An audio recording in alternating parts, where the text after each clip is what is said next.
Most companies treat cyber risk like it lives in a different universe than business risk. Finance worries about revenue. Operations worries about downtime. Security, they worry about firewalls and AI attacks. But they never talk to each other, and often when they finally do, someone's mad.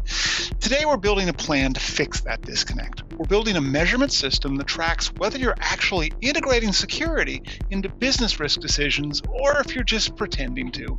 Imagine a company like Precision Components. They're fictional, but their problem's real. Since 2020, they've grown fast with $8 million in revenue last year. They're ISO 9001 certified, and they're expanding into aerospace and medical device work. And their business team is pushing hard on growth. But security? Security stays in the background. They don't join project planning. They don't speak the language of sales or operations. When the VP of sales brings in a new client, security reviews happen late. Deals slow down. The CFO sees security as a cost center. Everyone's frustrated. This isn't whether security scans servers or installs tools. This is about whether security has a meaningful place at the table and a voice when business decisions happen. Most companies don't know if they're making progress on this. They can't measure integration because they haven't built a system to track it. You end up in a cycle where nobody knows if the integration's improving, which is how momentum stops. And then everyone starts over, often with a new champion. And that's wasteful. Chapter 10 of Cyber Risk is a Myth tackles this head on. Your goal isn't a perfect security setup. It's sustained integration and the recognition that we're talking about business risks. Security shouldn't be separate. It should be part of how the company operates. The exercise we're going to be going through is called Design Your Progress Measurement System. It has 4 parts: metric selection, reporting formats, assessment schedule, and then finally stakeholder communication. Together, they form a plan that you follow over time. Not a snapshot, but a system. And the difference here matters. A point-in-time check tells you where you are. A measurement system tells you if you're moving forward. You need both, but the system is what keeps your momentum going.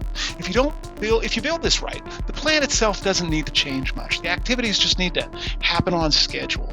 And consistency helps to build credibility.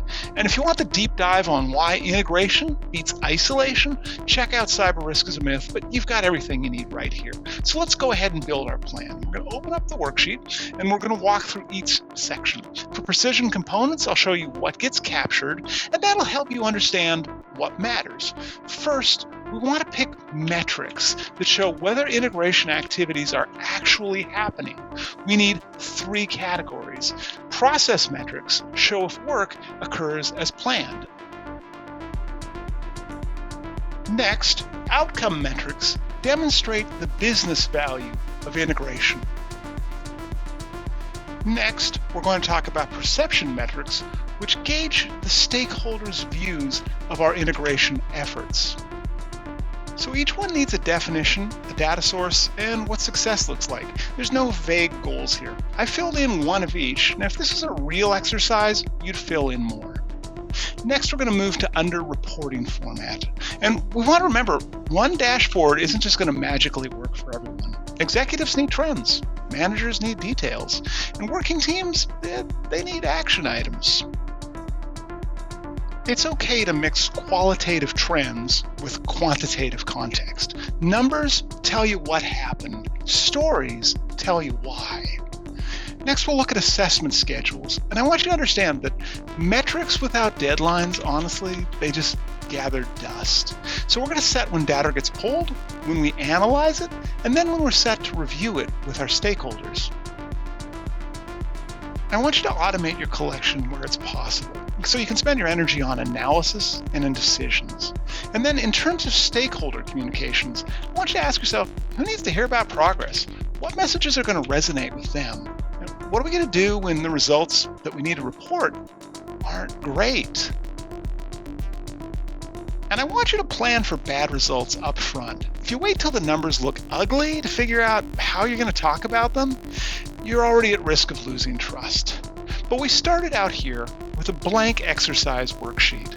Now we've got the start of a plan. It specifies which metrics to track, who sees which report, when data gets reviewed, and how to communicate that with different groups. Now, you could add more metrics and you could add more frequency and more report formats, but this helps with the context of what good looks like. The other thing is this plan doesn't change every quarter.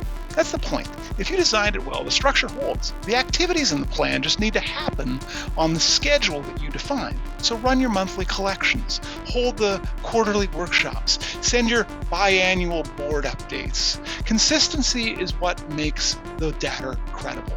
Credible data proves integration is working, or it shows where it's stuck.